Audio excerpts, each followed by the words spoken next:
Welcome back, Soul Tribe. Alright, so I was going over chapter 3, and there is a big chapter again, lots of details. So we're going to break it down to smaller videos. Absolutely. I don't know how many parts this one's going to be, but it's going to be more than the last one. Okay, so let's just get into it. Let's do this. Get my light situated. And get my life situated. There we go. And I like to say this is the wrap up of day 2 of my fasting, and I feel really good. I do. Going into day 3. Yeah. I like to do a 2-week fast. Like, I'd like to do that because the longest fast I've done is 3 weeks. So, and that was in high school. So, that was lifetimes ago. But anyway, let's do this. Are you close? There. How you doing? I'm doing fantabulous. All right, fasting in man, chapter 2. Let's bring this closer. I don't want to pull up the glasses. Okay, fasting in man, chapter 3. I mean, not 2. Ooh. Man is an animal. Ooh. And as such is subject to the same laws of existence and the same conditions of living as are other animals. As a part of the great organic world, he is not a being that is set apart from the ordinary and regular conditions of life governed by different laws and requirements of existence. It is not surprising, therefore, that we find a man not only able to fast for prolonged periods and able to do so with benefit, but also find him fasting under a wide variety of circumstances and for a wide variety of purposes. In the following pages, we shall briefly review the most important of the conditions under which man fasts and the purposes for which he fasts. I'm going to remind you again, this is like 100 years old, this book. So this isn't recent, but it's so applicable. Yeah. Got that. Religious fasting. Here we go. This isn't me, is the book. So don't be badgering me, you people. Anyway. Religious fasting. Fasting as a religious observance has long been practiced for the accomplishment of certain goods. Religious fasting is of early origin, antedating the recorded history. Partial or entire absence from food or from certain kinds of foods at stated seasons prevailed in Assyria, Persia, Babylon, Scythia, Scythia, Greece, Rome, India, Nineveh, Ninevah, Ninevah, Palestine, China, in Northern Europe among the Druids, and in America among the Indians. I feel a really tight connection to Druid. Like, I think in a past life, I don't know, I think I was a Druidess. I don't know. I just know I've had several, like most of us, I've had several lives here, but I have lots of dreams of being a Druidess. Anyway, and in America among the Indians. It was a widely diffused practice, often indulged as a means of penance, in mourning, and as in preparation for participation in religious rites such as baptism and communion. At the very dawn of civilization, the ancient mysteries, a secret worship or a wisdom religion, that flourished for thousands of years in Egypt, India, Greece, Persia, Thrace, Scandinavia, and the Gothic and Celtic nations prescribed and practiced fasting. The Druidical religion among the Celtic peoples required a long probationary period of fasting and prayer before the candidate could advance. A fast of 50 days was required in the Mithriac religion in Persia. Indeed, fasting was common to all the mysteries, which were all quite similar to the Egyptian mysteries. Ooh, the secret mystery schools. I got a lot of information on that too, but I ain't sharing it till you guys stop stealing my content. Sorry. You guys are just holding everybody up, aren't you, you greedy little liars? Well, I already got the information. I'm not worried. I just get to send higher and higher and higher, and because of you little pricks, you're stunting everybody else. Aren't you selfish? Anyway, I digress. So, a fast of, the Druidical religion among the Celtic peoples required a long probationary period of fasting and prayer before the candidate could advance.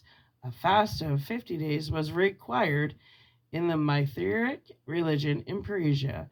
Indeed, fasting was common to all mysteries, which all are quite similar to the Egyptian mysteries. The mystery schools. The real ones, not these fake fuckers out there. Anyway, which were all quite similar to the Egyptian mysteries and were probably derived from these. Moses, who was learned in all the wisdom of Egypt, is said to have fasted for more than 120 days on Mount Sinai.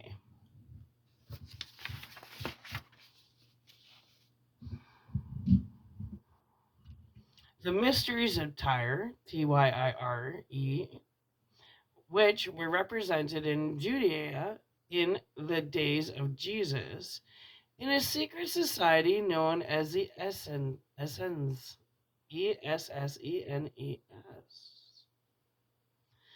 also prescribed fasting. In the 1st century AD, there existed in Alexandria, Egypt, an ascetic sect of Jews called Therapeutae, who resembled the Essenes and who borrowed much from the Kabbalah and from the Pythagorean and Orphic systems.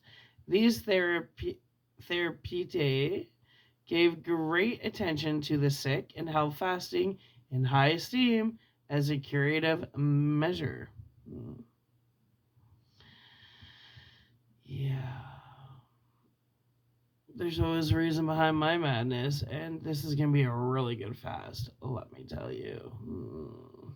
Well, fasting is mentioned quite frequently in the Bible, while several fasts of considerable duration are recorded therein as Moses 40 days in Exodus 24 verse 18, Exodus 34 verse 28, Elijah 40 days in 1 Kings chapter 19 verse 8, David 7 days, 2 Samuel chapter 12 verse 20, Jesus 40 days in Matthew chapter 4 verse 2, Luke, I fast twice in a week, Luke chapter 18 verse 12. This kind cometh not out save by prayer and fasting, Matthew chapter 17 verse 21. A fast throughout all Judea, 2 Chronicles chapter 20 verse 8. The Bible cautions against fasting for mere nudity, Matthew chapter 6 verses 17 and 18. It also advises fasters not to wear a sad countenance. Like don't do it. Look like pity me. You're doing it of your own free will. Don't make people feel sorry for you. Like, I can't have that. I'm fasting. Just shut the fuck up and don't tell people you're fasting. It's personal. Anyway, it also advises fasters not to wear a sad countenance in Matthew chapter 6 verse 16, but to find pleasure in fasting, and to perform one's work in Isaiah chapter 58 verse 3. And that certain fast shall be fast of gladness in Zechariah chapter 8 verse 19. And it's not just food, people. It's booze, it's all your drugs you do, it's all your disgusting orgies and sex you do. Yeah, you can't just go away from food and be like, I'm fasting. Not if you're doing it like as like a hunger strike to get shit accomplished energetically. You're just fucking with yourselves if you don't do it properly. And that's why we're reading this. Yeah. I get a little perturbed when we start getting into this, because I am a very spiritual person. Oh, I know all about my Egyptian and the secret schools and why people do what they do, and you guys run around and you don't even know what you guys are talking about, and you're shitting on the past. And some of us that actually totally understand the secret schools and in Egypt and all this other stuff, we're getting really annoyed with you guys running around looking like morons. Maybe start by having a fast. Maybe start by quitting all the drugs, the booze, the ruthless sex, lying, stealing. Yeah. Maybe start getting your shit together, people. Start with a fast. Yeah, don't just beak, beak, beak, beak, beak. People have got to stop talking and start doing. Come on, healers. Show us how it's done.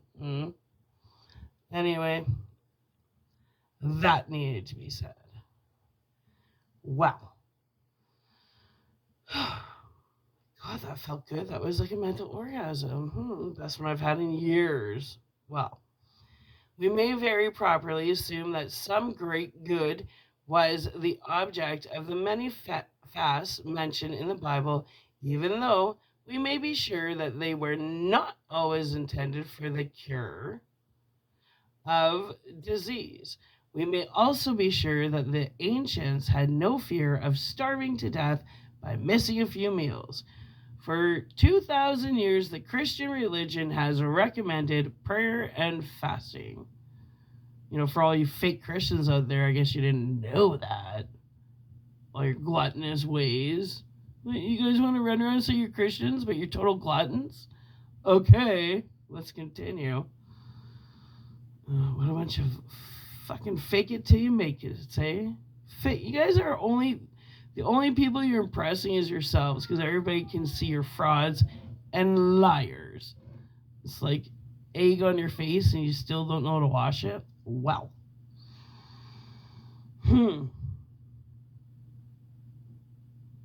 For 2,000 years, the Christian religion has recommended prayer and fasting, and the story of the 40 days fast in the wilderness has been told from thousands of pulpits.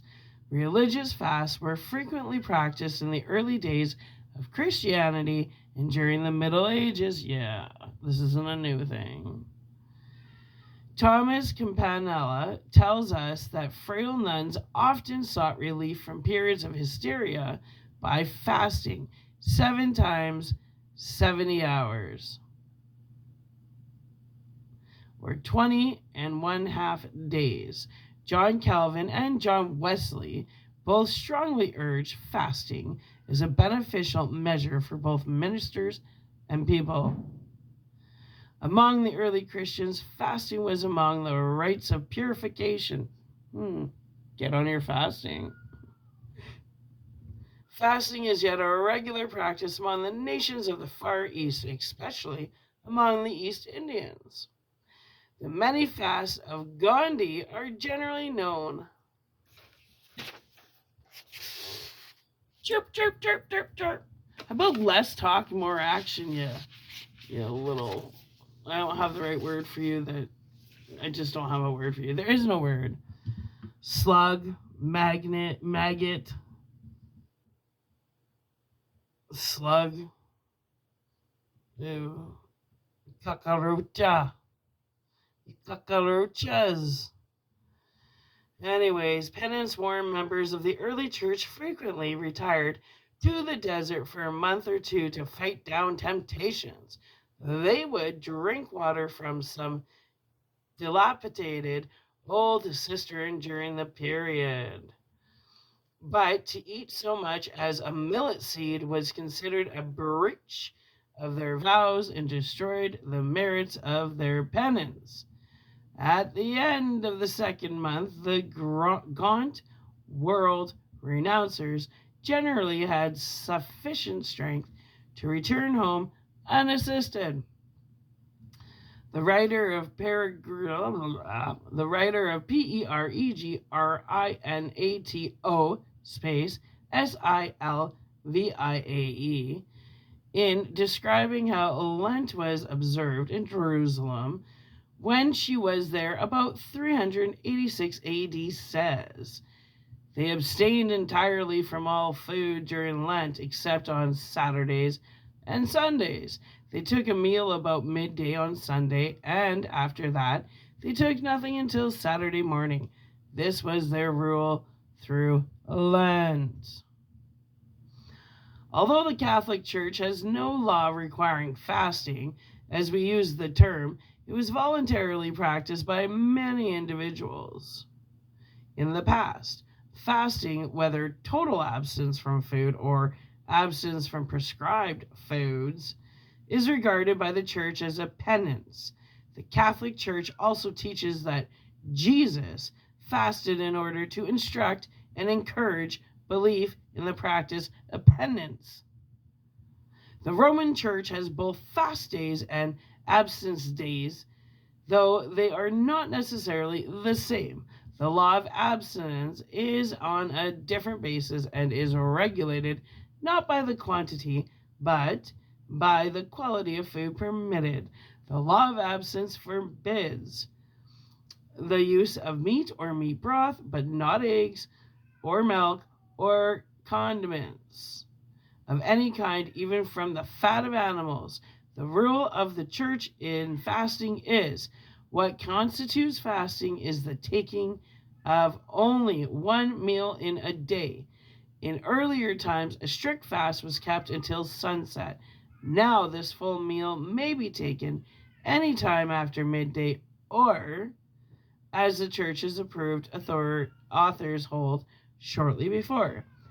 Some even hold that the full meal may be taken at any time during the 24 hours, but this one full meal in 24 hours does not prohibit the taking of some food in the morning and evening. Indeed, local custom, which is often a somewhat undefined phrase, as determined by the local bishop, determines what extra food may be taken daily. In America, the rule is that the morning meal should not exceed 2 ounces of bread. In Westminster, England, the limit is 3 ounces. Obviously, a fast of this nature is not what we mean by fasting, for a man may eat enough in this manner to grow fat, nor can hygienists accept the so-called moral principle of the Roman Church. Parvum pro nihilo, nihilo, reputator, reputatur, and nen potes nocente, whatever, ne space potus space noceat. A little is reckoned as nothing. Less drink unaccompanied by anything solid should be harmful. We hold, as Page expresses it, that little driblet meals are not fasting. The Lenten fast of Catholics is also merely a period of abstinence from certain prescribed foods, although there are Catholics who take advantage of the period for a real fast. The early practice of fasting until sundown, then feasting, is similar to the practice of Mohammedans in their so-called fast of Ramadan. During this season, the people do not eat and cannot drink wine or smoke cigarettes from sunrise to sunset, but they have their cigarettes handy, ready to begin smoking as soon as the sun goes down, and they enjoy a night of feasting. The Grand Carouse at night makes up for their absence during the day. Their cities hold nightly carnivals, the restaurants are lightened up, and the streets are filled with revelers. The bazaars are well illuminated, and the peddlers of lemonade and sweetmeats are in their glory. The wealthy sit up all night receiving and returning calls and giving dinner parties. After days of this feasting and reveling, the people celebrate the end of the month of fasting, with the feasting of Barium, Bairam.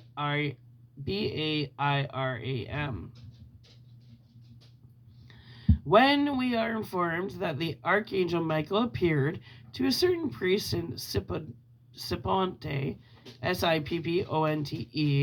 after the latter had spent a year in fasting, we are not to think of the priest as having abstained from all food, but from certain foods during this period.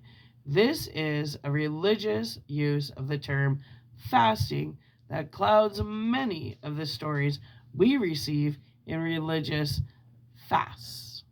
Again, this is 100 years old, this book. What's changed, people? We are not always certain that the individual abstained from food. He may have merely abstained from certain prescribed foods. When people are commanded by religion to abstain from flesh on certain days of the week as a means of subduing their animal appetites, but are permitted to drink wine, eat liberally of fish, which is also flesh, to which are added rich and stimulating sauces, such as they add to egg, lobster, and various shellfish, we have an obvious abandonment of what may have been originally a sound view of dietetics and the observance of a mere superstitious rite. When the Mohammedans are forbidden to drink wine, but are permitted to intoxicate themselves by unrestrained use of coffee,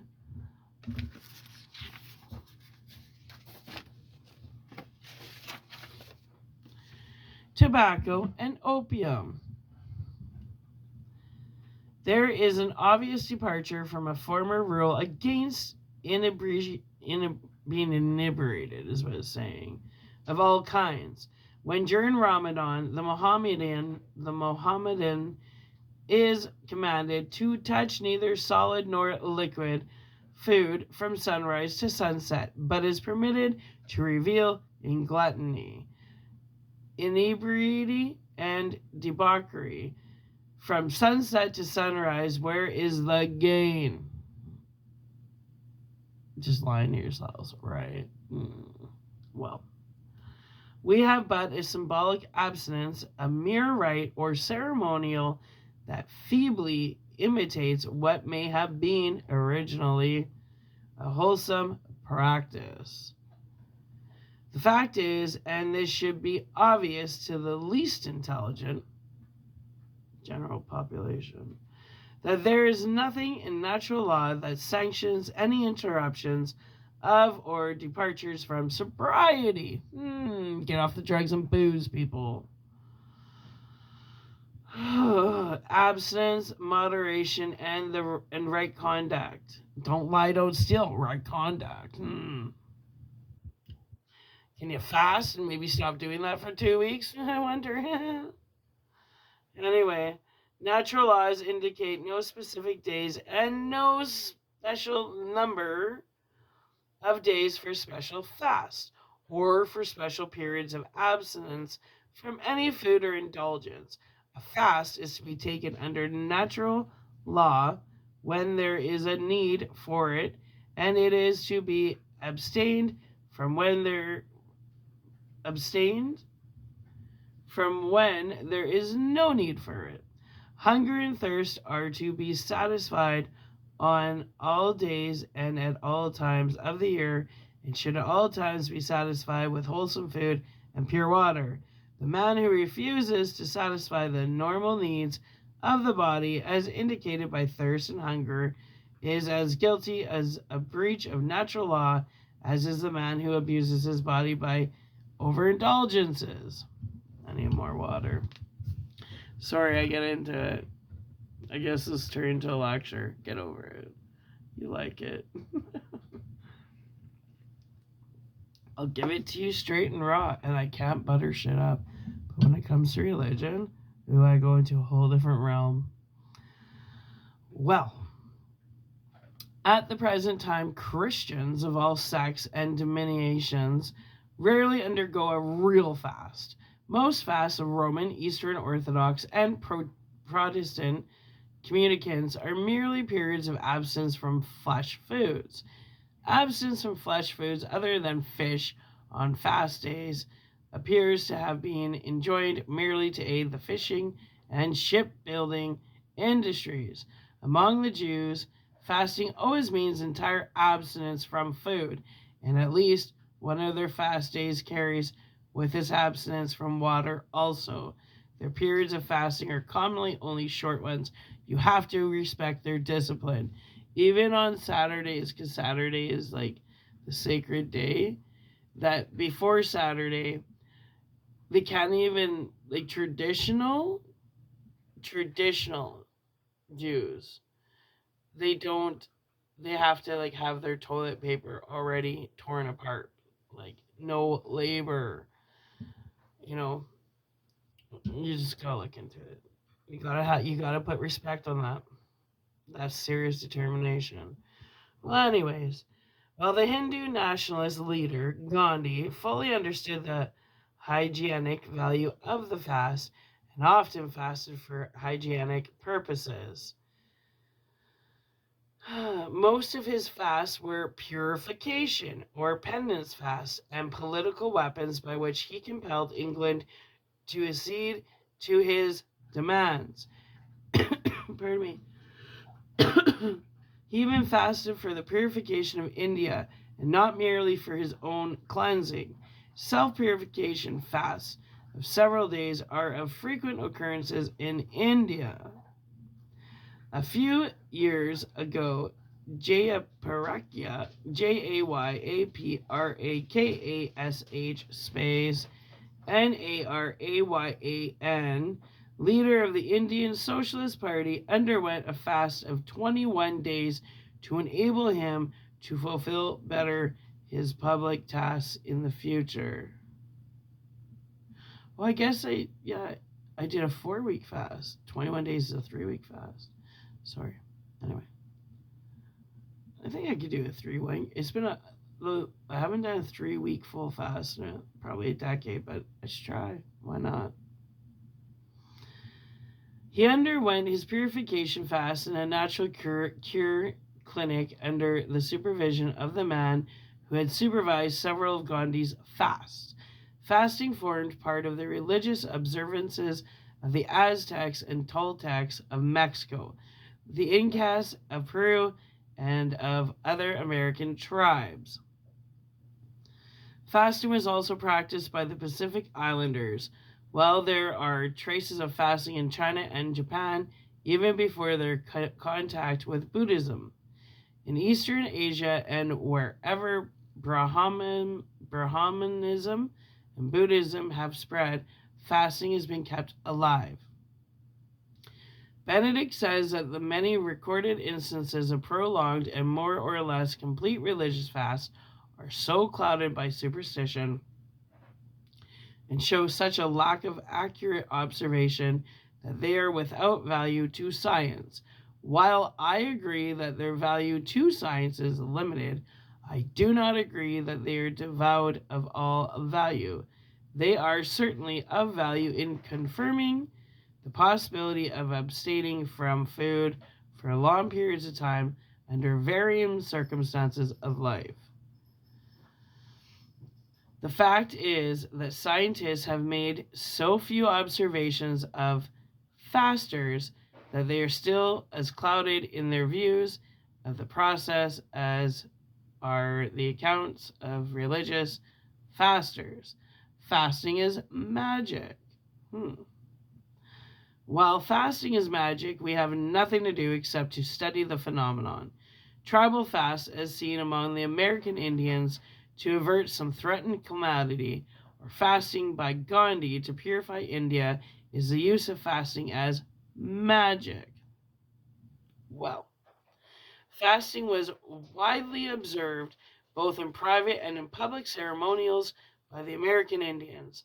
Fathers of newborn children are required to fast among the Melanesians. Fasting was often part of the rite of initiation into manhood and womanhood, or for sacred and ritual acts among many tribes of people. David's 7 days fast, as recorded in the Bible, while his son was ill, was a magic fast. Ceremonial fasting carried out in several religions may properly be classed as magic fasting. If we carefully distinguish between magic fasting and protest fasting, as in hunger strikes, we may say that magic fasting is fasting undergone to achieve some desired end outside the person of the faster. We are interested in such fasts simply as another part of the evidence that man, like the lower animals, may fast for extended periods and may do so not only without harm, but with positive benefit.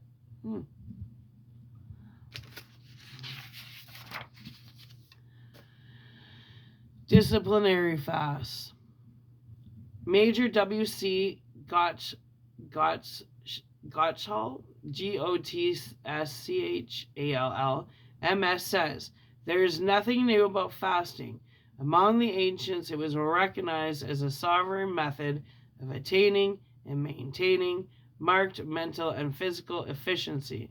Socrates and Plato, two of the greatest of the Greek philosophers and teachers, fasted regularly for a period of 10 days at a time. Pythagoras, another of the Greek philosophers, was also a regular faster. And before he took an examination at the University of Alexandria, he fasted for 40 days. He required his pupils to fast for 40 days before they could even enter his class. Yeah. He wasn't messing around. He wanted them pure so that, they would actually absorb what he was trying to teach. Well, H.B. Cushman tells us in his history of the Choctaw, Choctaw, Chickasaw, and Natch Indians, that the Choctaw, Choctaw, warrior and hunter, often indulge in protracted fast to train him to endure hunger. Periodic and yearly fasts. Luke mentions in his gospel the practice of fasting 1 day out of each week, which seems to have been very general in his day. Periodic fasting has been practiced by many different peoples and by many different individuals. It is asserted that the ancient Egyptians were accustomed to fasting for a brief period, about 2 weeks each summer. Many people of today do the same thing. They have a fast or two fasts each year. Others follow the custom referred to by Luke and fast 1 day out of each week. Others fast 3 to 5 days out of each month. The practice of periodic fasting takes many forms with many different individuals. These fasts are usually of but short duration, but they are always of distinct benefit. Hunger strikes. Hunger strikes have become very frequent during the past 40 years. Perhaps the most famous of these have been the protests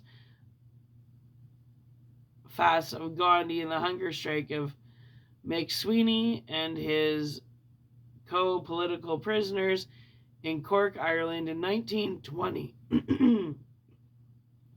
Joseph Murphy, who went on the hunger strike with McSweeney, died on the 68th day of the fast.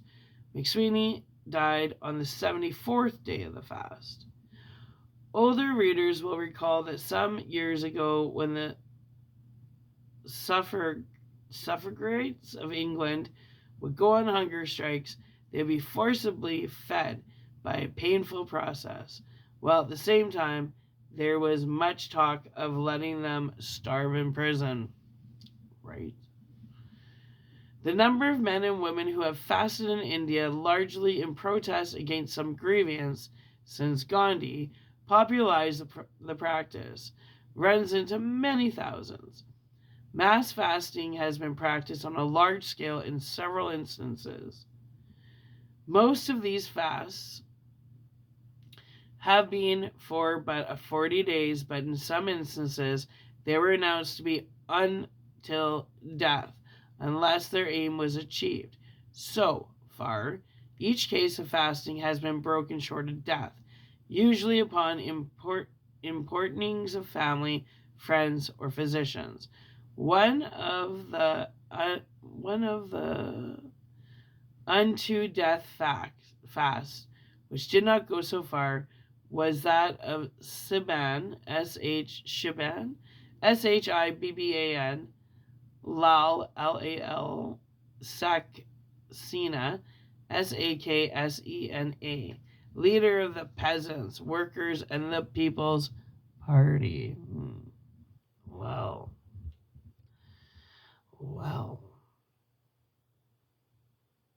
interesting.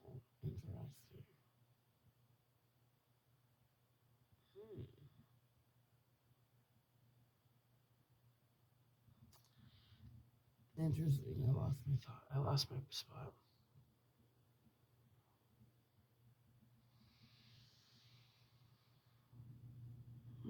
People's Party, People's Party, People's Party. Where were we?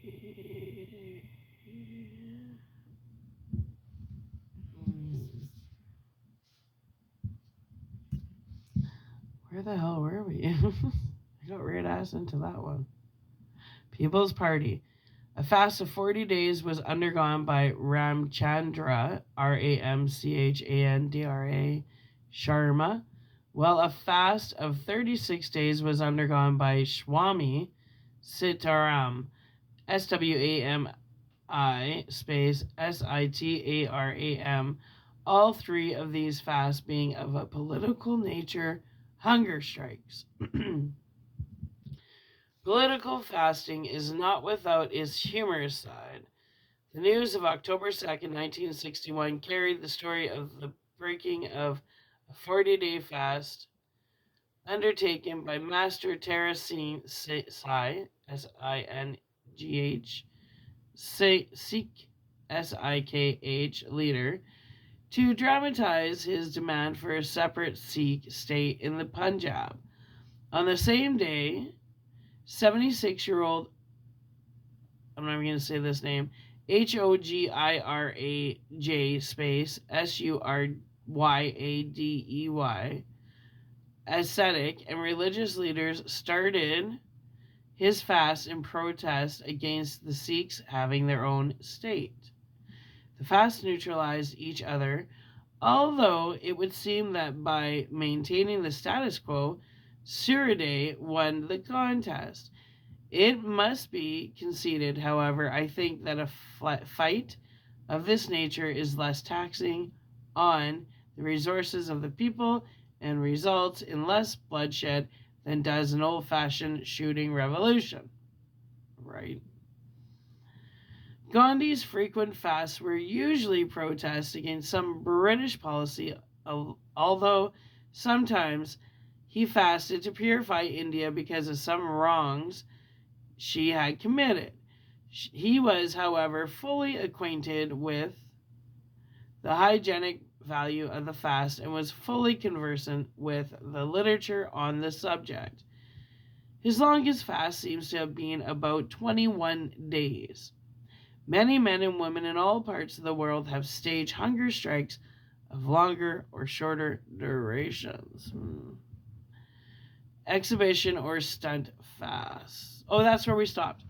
Yeah, because that was a lot. When I read that, I was getting fired up. I started thinking, because I've studied all religions, started thinking about religions. I started thinking about, you know, the only experience, like, I was raised in Roman Catholic, and the only person that actually practiced was my grandma Gabriella. On Fridays, she did not eat meat. She would eat fish, but she was very strict on that. She stuck to Lent, she stuck to Advent, and then and everybody was on their best behavior when grandma was alive. But I'm telling you, as soon as my grandma died, everybody showed their true colors, and oh, the whole religion went out the window with everybody. And everybody, like, I left that toxic environment. The only reason why I stuck around was because of my grandma, because she was the only one that had any virtues, any self-respect. She didn't lie and steal. She was humbled. She was a beautiful, humbled woman. And when she left this planet, I had no use for the rest of them.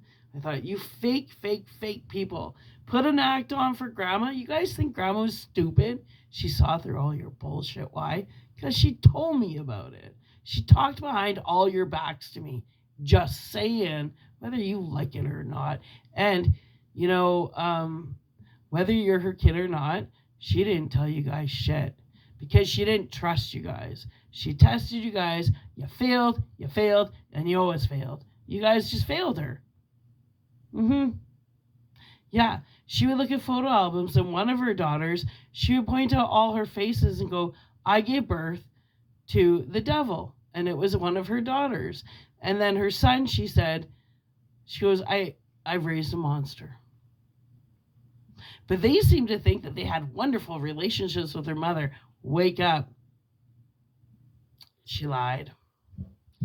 Anyway, I'm going to upload this, and that's probably the most intense you'll get out of me from this, because when it brings up religion and I know all the hypocrites, I get fired up.